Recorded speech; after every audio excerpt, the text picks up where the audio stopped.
দেখা হলো না যাত্রা পালা করে এমপি হওয়া সেই মমতাজ বেগমের অশ্লীল ভিডিও ফাঁস। শেখ হাসিনার হাতে আছে 18 দিন, বাঁচার অপশন মাত্র 2টি। অবিশ্বাস্য যা ঘটছে শেখ হাসিনার সাথে, থাকছে বিস্তারিত প্রতিবেদনে।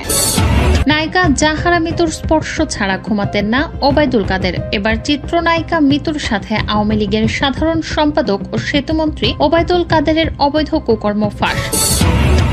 পালাগান অশ্লীল যাত্রা পালা করে আওয়ামী ছায়ায় বেড়ে ওঠা মমতাজের মুখোন্মোচন। সব নেতার চাইতে শেখ হাসিনা ভালা বলা মমতাজ এখন কোথায়?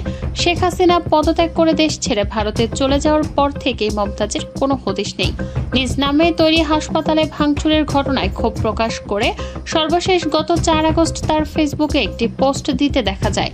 একই দিনে আরও একটি পোস্ট শেয়ার করেন। তবে এরপর থেকে সামাজিক মাধ্যমেও দেখা মিলছে না এই গায়িকার। বাবার সাথে বিভিন্ন যাত্রাপালায় গান গেতেন মমতাজ বেগম। অনৈতিক কর্মকাণ্ডের মাধ্যমে অর্থ উপার্জনের মাধ্যমেই পালা গান করা মমতাজ তার জীবনের মোড় ঘোরায় বলেও বিভিন্ন সূত্র থেকে তথ্য পাওয়া যায়। আওয়ামী লীগ সরকার ক্ষমতায় থাকাকালীন যাদের সংসদ সদস্য হওয়ার যোগ্যতা নিয়ে জনমনে প্রশ্ন ছিল, তাদের মধ্যে অন্যতম ছিলেন মমতাজ। সরকারি চাকরিতে কোটা সংস্কারের দাবিতে বৈষম্য বিরোধী ছাত্র আন্দোলনের চাপের মুখে প্রধানমন্ত্রী শেখ হাসিনা পদত্যাগ করে ভারতে চলে যাওয়ার পর আওয়ামী লীগ সরকারের মন্ত্রী এমপিরা দেশ ছেড়ে পালানো শুরু করেন। আবার অনেকেই পালাতে না পেরে দেশে আত্মগোপন করেন। দীর্ঘ 16 বছর দেশের ক্ষমতায় থাকা আওয়ামী লীগের এমন পতনের পর আত্মগোপনে রয়েছেন মানিকগঞ্জ 2 আসনের সাবেক সংসদ সদস্য কণ্ঠশিল্পী মমতাজ বেগম। যদিও তার আত্মগোপন নিয়ে নানা রকম তথ্য শোনা যাচ্ছে।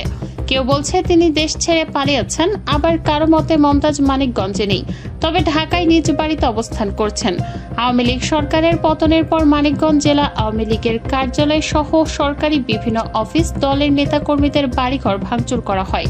সিংগাইর উপজেলা আওয়ামী লীগের সাবেক সাধারণ সম্পাদক ও সাবেক সংসদ সদস্য মমতাজ বেগমের প্রাক্তন স্বামীর ভাগ্নে শহীদুর রহমান ওরফে ভিপি শহীদের বাড়ি ভাঙচুর ও আগুন দেওয়া হয়। এমন পরিস্থিতিতে মমতাজ সিঙ্গারের জনমন্ত্রীর বাড়িতে আছেন নাকি ঢাকার মহাখালীর বাসায় অবস্থান করছেন সেটা নিশ্চিত করা যায়নি। তার ঘনিষ্ঠ জনেরা বলছেন, সাবেক এই সংসদ সদস্য দেশেই রয়েছেন আত্মগোপনে। তবে মানিকগঞ্জের সিঙ্গাইরের বাড়িতেই গত বছরের জুনে সারা দেশে লোডশেডিং চলাকালে জাতীয় সংসদে দেয়া মমতাজের আগের একটি বক্তব্যের ভিডিও ভাইরাল হয়। এরপরে মমতাজ লাইভে এসে সকলকে ধৈর্য ধরতে বলেন এবং তার সেই বক্তব্যের পক্ষে যুক্তি তুলে ধরেন।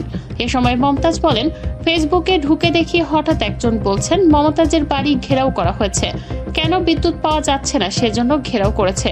নানা রকম বিতর্কিত মন্তব্য করে সংসদে গান গেয়ে সমালোচনার মুখে পড়েন সাবেক এই আওয়ামী এমপি।